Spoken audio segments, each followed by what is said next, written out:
Hi hello നമസ്കാരം, welcome back to Afsa's world. അടുക്കളയിൽ നമുക്ക് ഒഴിച്ചുകൂടാൻ പറ്റാത്ത ഒന്നാണ് ഉപ്പ്. അത് കല്ലുപ്പ് ഉണ്ടാവാം, പൊടിയുപ്പ് ഉണ്ടാവാം. അപ്പോൾ ഇന്ന് ഉപ്പ് കൊണ്ടുള്ള ഉപയോഗങ്ങളാണ് കാണിക്കുന്നത്. ഒത്തിരി ഉപകാരപ്പെടുന്ന ഒരു വീഡിയോ ആണ്.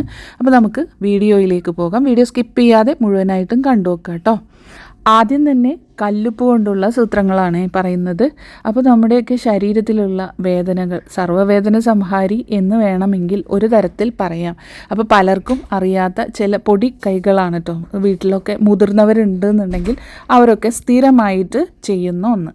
ഞാൻ ആദ്യം തന്നെ ഒരു ചട്ടി ചൂടാക്കിയിട്ടുണ്ട്. മൺചട്ടിയാണ് കേട്ടോ ചൂടാക്കിയത്. അതിലേക്ക് ഒരു 2 സ്പൂൺ കല്ലുപ്പ് ഇട്ട് കൊടുത്തിട്ട് ഇതുപോലെയൊന്ന് നമുക്ക് ചൂടാക്കിയെടുക്കാം.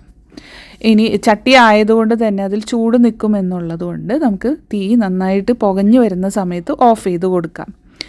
ഇനി ഇത് ചൂടോടുകൂടി തന്നെയാണ് ഉപയോഗിക്കേണ്ടത്. അതിന് വേണ്ടിയിട്ട് ഒരു കട്ടി കുറഞ്ഞ കോട്ടൺ ക്ലോത്തോ അല്ലെങ്കിൽ നാപ്കിനോ എടുക്കാവുന്നതാണ് കേട്ടോ. ഞാനിവിടെ ഒരു കട്ടി കുറഞ്ഞ ഒരു നാപ്കിൻ എടുത്തിട്ടുണ്ട്. അതിലേക്ക് ഈ ചൂടുള്ള കല്ലുപ്പ് ഇട്ട് കൊടുക്കാം. പ്രത്യേകം ശ്രദ്ധിക്കേണ്ടത്, നമ്മൾ എടുക്കുന്ന ആ ഒരു ടവലിൽ വെള്ളത്തിൻ്റെ അംശം ഒന്നും തന്നെ ഉണ്ടാവാൻ പാടില്ല കേട്ടോ. നല്ല ഡ്രൈ ആയിട്ടുള്ള ക്ലോത്ത് തന്നെ എടുക്കാം.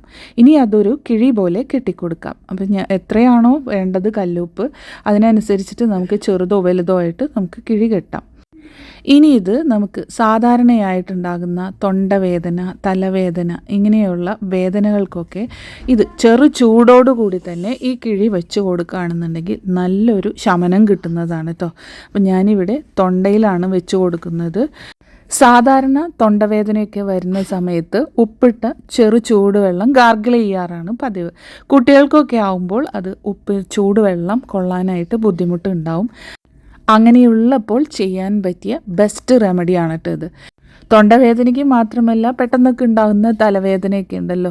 അപ്പോൾ പ്രത്യേകിച്ച് സ്ക്രീനിലൊക്കെ നോക്കിയിരിക്കുന്ന കുട്ടികൾക്ക് ടാബ്, ഫോണ് ഇതൊക്കെ നോക്കിയിരിക്കുമ്പോൾ പെട്ടെന്ന് തലവേദന എന്നൊക്കെ പറയുമ്പോൾ ചെയ്യാൻ പറ്റിയ ബെസ്റ്റ് റെമഡിയാണ് കേട്ടോ ഇത്. ചെറു ചൂടോടുകൂടി ഉപ്പിൻ്റെ കിഴി ഒന്ന് വെച്ച് കൊടുക്കാം. ഇനി നമുക്കെല്ലാം ഉണ്ടാകുന്ന ഒരു പ്രശ്നമാണ് കാലുവേദന. പ്രത്യേകിച്ച് കുട്ടികൾക്ക് കുറച്ച് നടക്കുമ്പോഴോ ഓടി വരുമ്പോഴോ ഒക്കെ പെട്ടെന്ന് പറയുന്ന ഒന്നാണ് കാലുവേദന. അപ്പോൾ പെട്ടെന്ന് ചെയ്യാൻ പറ്റിയ നല്ല എഫക്റ്റീവായിട്ടുള്ളൊരു ഹോം റെമഡിയാണ് പറയുന്നത്. അപ്പോൾ കാല് മുക്കി വയ്ക്കാൻ പാകത്തിനുള്ള വെള്ളം, ചെറു ചൂടുവെള്ളം, കൈകൊണ്ട് തൊട്ടാലൊക്കെ അധികം ചൂടില്ല, എന്നാൽ കാലൊക്കെ ഇറക്കി വെക്കാൻ പറ്റിയ പാകത്തിന് ചൂടുവെള്ളം എടുത്തിട്ട് അതിലേക്ക് ഒരു പിടി കല്ലുപ്പ് ഇട്ട് കൊടുത്ത് നന്നായിട്ടൊന്ന് ഇളക്കി യോജിപ്പിക്കാം. ഇനി അതിലേക്ക് വേദനയുള്ള കാലുകൾ മുക്കി വയ്ക്കാം. ഒരു 15 മിനിറ്റ് ആ ചെറു ചൂടുവെള്ളത്തിൽ, ആ കല്ലുപ്പിട്ട ചൂടുവെള്ളത്തിൽ മുക്കി വെച്ച് കഴിഞ്ഞിട്ടുണ്ടെങ്കിൽ ആ കാലുവേദനയെല്ലാം പമ്പ കിടക്കുന്നതാണ് കേട്ടോ. കാൽപാദത്തിന് മാത്രമല്ല, കാൽമുട്ട് വരെ വേദനയൊക്കെ ഉണ്ടെന്നുണ്ടെങ്കിൽ കാല് മുഴുവനായിട്ടും മുക്കി വെച്ച് നമുക്ക് ആ വേദന മാറ്റിയെടുക്കാനായിട്ട് പറ്റും. ഇത് നമ്മുടെ ശരീരത്തിൻ്റെ ഏത് ഭാഗത്തും ചെയ്യാവുന്ന ഒരു റെമഡിയാണ് കേട്ടോ. ഇനി അടുത്തതായിട്ട് കാണിക്കുന്നത്, ഞാൻ കുറച്ച് പൊടിയുപ്പ് ഒരു പാത്രത്തിലേക്ക് എടുത്തിട്ടുണ്ട്. വെറും പാചകത്തിന് മാത്രമല്ല, വീട്ടിലെ പല ക്ലീനിങ് ആവശ്യങ്ങൾക്കും ഉപ്പ് നമുക്ക് ഉപയോഗിക്കാം കേട്ടോ. അപ്പോൾ അതിലേക്ക് ഞാനൊരു മൂടി കംഫർട്ട് ഒഴിച്ച് കൊടുത്തിട്ടുണ്ട്. ഇപ്പോൾ തന്നെ നല്ലൊരു സ്മെല്ലൊക്കെ വരും കേട്ടോ. ഇനി ഇത് ക്ലീനിങ്ങിനായിട്ട് ഇതിലേക്ക് 1 സ്പൂൺ സോപ്പ് പൊടി കൂടി ഞാൻ ചേർത്ത് കൊടുക്കുന്നുണ്ട്. നമ്മുടെ സൊല്യൂഷൻ ഇവിടെ റെഡി ആയിട്ടുണ്ട്. നന്നായിട്ടൊന്ന് ഇളക്കി യോജിപ്പിക്കുന്നുണ്ട്. ഇനി ഇത് നമുക്ക് നല്ലൊരു ക്ലീനിങ് സൊല്യൂഷനായിട്ട് ഉപയോഗിക്കാവുന്നതാണ് കേട്ടോ. അപ്പം ഞാനിത് ആദ്യം തന്നെ ഒഴിച്ചു കൊടുക്കുന്നത് കിച്ചൻ്റെ സിങ്കിലേക്കാണ്. ഇതിങ്ങനെ ഒഴിച്ചു കൊടുത്തതിന് ശേഷം നന്നായിട്ടൊന്ന് സ്ക്രബ് ചെയ്ത് കളയുകയാണെന്നുണ്ടെങ്കിൽ ഡിഷ് വാഷ് ലിക്വിഡിൻ്റെ ഒന്നും ആവശ്യമില്ലാതെ നന്നായിട്ട് തന്നെ നമുക്ക് ക്ലീൻ ചെയ്തെടുക്കാനും പറ്റും. നല്ലതുപോലെ വെട്ടിത്തിളങ്ങുന്നതുമാണ് കേട്ടോ. ഇതിലുപയോഗിച്ചിട്ടുള്ള ഉപ്പ് നല്ലൊരു സ്ക്രബ്ബറായിട്ട് അഴുക്കുള്ള ഭാഗത്തൊക്കെ തേച്ച് കൊടുക്കുന്ന സമയത്ത് അതിൻ്റെ അഴുക്കൊക്കെ പൂർണ്ണമായിട്ടും പോയി കിട്ടുന്നതാണ് കേട്ടോ. ഇനി ഈ ഒരു സൊല്യൂഷൻ തന്നെ ഞാൻ ഇനി ഉപയോഗിക്കുന്നത് ബാത്റൂമിലാണ് കേട്ടോ.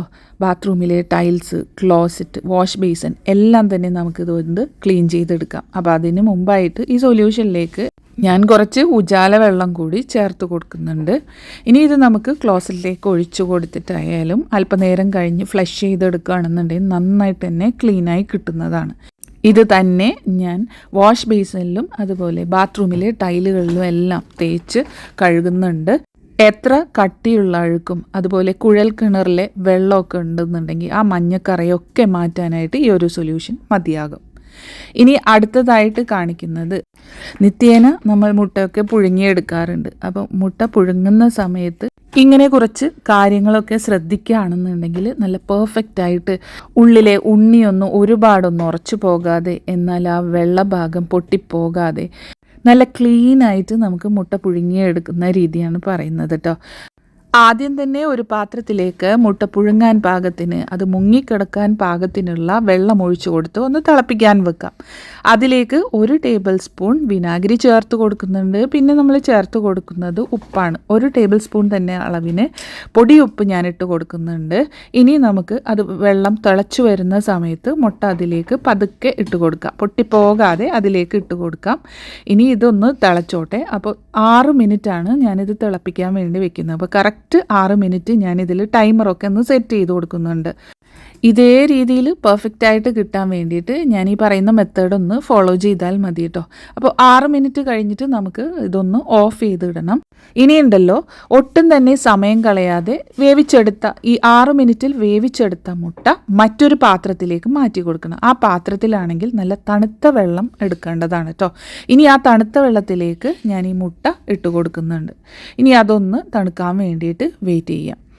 അപ്പോൾ നമ്മൾ ഈ ചൂടുള്ള മുട്ട ഇതുപോലെ തണുത്ത വെള്ളത്തിലേക്ക് മാറ്റുന്ന സമയത്ത് മുട്ടയുടെ വെള്ളഭാഗം ഉറച്ചു കിട്ടുകയും ചെയ്യും. ആ തൊണ്ടിൽ നിന്ന് പെട്ടെന്ന് തന്നെ വിട്ട് കിട്ടാനും സഹായിക്കും കേട്ടോ. അപ്പോൾ അധികം സമയം പാഴാക്കാതെ തന്നെ തണുത്ത വെള്ളത്തിൽ ഇട്ട് കൊടുക്കാനായിട്ട് ശ്രദ്ധിക്കാം. ഇനി ഒന്നുമില്ല, ഇത് തണുത്തതിന് ശേഷം നമുക്കിതുപോലെ മുട്ടയുടെ തൊണ്ട് പെട്ടെന്ന് തന്നെ ഒലിച്ചെടുക്കാനായിട്ട് കഴിയും. ഉപ്പും വിനാഗിരിയൊക്കെ ചേർത്തിട്ടുള്ള വെള്ളത്തിൽ തിളപ്പിച്ചതുകൊണ്ട് തന്നെ ആ മുട്ടയുടെ തൊണ്ട് പെട്ടെന്ന് തന്നെ വിട്ട് കിട്ടുന്നത് കണ്ടോ. അപ്പോൾ ഈ ഒരു രീതിയിൽ ട്രൈ ചെയ്തിട്ടില്ല എന്നുണ്ടെങ്കിൽ ഒന്ന് ട്രൈ ചെയ്ത് നോക്കുക. ഞാനിതൊന്ന് കട്ട് ചെയ്ത് കാണിക്കുന്നുണ്ട്. ഉൾഭാഗം നോക്കൂ, ഉണ്ണിയൊക്കെ ഒരുപാട് വെന്ത് പോയിട്ടുണ്ടെങ്കിൽ, അത് ഉറച്ചു പോയി കഴിഞ്ഞാൽ അത് കഴിക്കാതെ മാറ്റി വയ്ക്കുന്നവരാണ് നമ്മളിൽ പലരും. അപ്പോൾ ഇതുപോലെ ചെയ്യുകയാണെന്നുണ്ടെങ്കിൽ എന്തായാലും അങ്ങനെ മാറ്റിയൊന്നും വെക്കാതെ മുഴുവനായിട്ടും കാലിയാക്കുന്നതാണ് കേട്ടോ, പ്രത്യേകിച്ച് കുട്ടികളൊക്കെ. അപ്പോൾ ഈ ഒരു രീതിയിൽ ട്രൈ ആക്കാനായിട്ട് മറക്കരുത്. ഉപ്പ് കൊണ്ടുള്ള ഒത്തിരി ടിപ്സ് ഞാനിന്ന് ഷെയർ ചെയ്തു. അപ്പോൾ പാചകത്തിന് മാത്രമല്ല, വേദന സംഹാരിയായിട്ടും അതുപോലെ വീട് മുഴുവൻ ക്ലീൻ ചെയ്ത് പുതുപുത്തനാക്കാനും നമുക്ക് ഉപ്പ് സഹായിക്കുന്നതാണ്. അപ്പോൾ ഇന്നത്തെ എൻ്റെ വീഡിയോ നിങ്ങൾക്ക് ഉപകാരപ്പെട്ടു എന്ന് തോന്നുകയാണെന്നുണ്ടെങ്കിൽ വീഡിയോ ലൈക്ക് ചെയ്യാനും ഇത് മറ്റുള്ളവരിലേക്ക് ഷെയർ ചെയ്ത് കൊടുക്കാനും മറക്കല്ലേ ഫ്രണ്ട്സ്. അതുപോലെ നിങ്ങളുടെ വിലപ്പെട്ട ഫീഡ്ബാക്ക്സ് കമൻസ് ആയിട്ട് അറിയിക്കാൻ മറക്കരുത്. ഇനി സബ്സ്ക്രൈബ് ചെയ്യാതെ ഏതെങ്കിലും കൂട്ടുകാർ ഈ വീഡിയോ കാണുന്നുണ്ടെങ്കിൽ ഒന്ന് സബ്സ്ക്രൈബ് ചെയ്തുകൂടി നിങ്ങളുടെ സപ്പോർട്ട് തരാൻ മറക്കല്ലേ കേട്ടോ. സബ്സ്ക്രൈബ് ചെയ്യുന്ന സമയത്ത് തൊട്ടടുത്തുള്ള ബെല്ലൈക്കണിൽ 3 ഓപ്ഷൻസ് ഉണ്ട്. അതിൽ ഓൾ എന്നുള്ള ഓപ്ഷൻ ക്ലിക്ക് ചെയ്യുകയാണെന്നുണ്ടെങ്കിൽ ഞാൻ ഇനിയിടുന്ന പുതിയ വീഡിയോസ് നിങ്ങൾക്ക് അപ്പോൾ തന്നെ നോട്ടിഫിക്കേഷൻസ് ആയിട്ട് കിട്ടുന്നതായിരിക്കും. അപ്പോൾ ഇൻഷാ അല്ലാഹ് മറ്റൊരു വീഡിയോ ആയിട്ട് വരുന്നത് വരേക്കും എല്ലാ കൂട്ടുകാർക്കും താങ്ക് യു ഫോർ വാച്ചിങ്.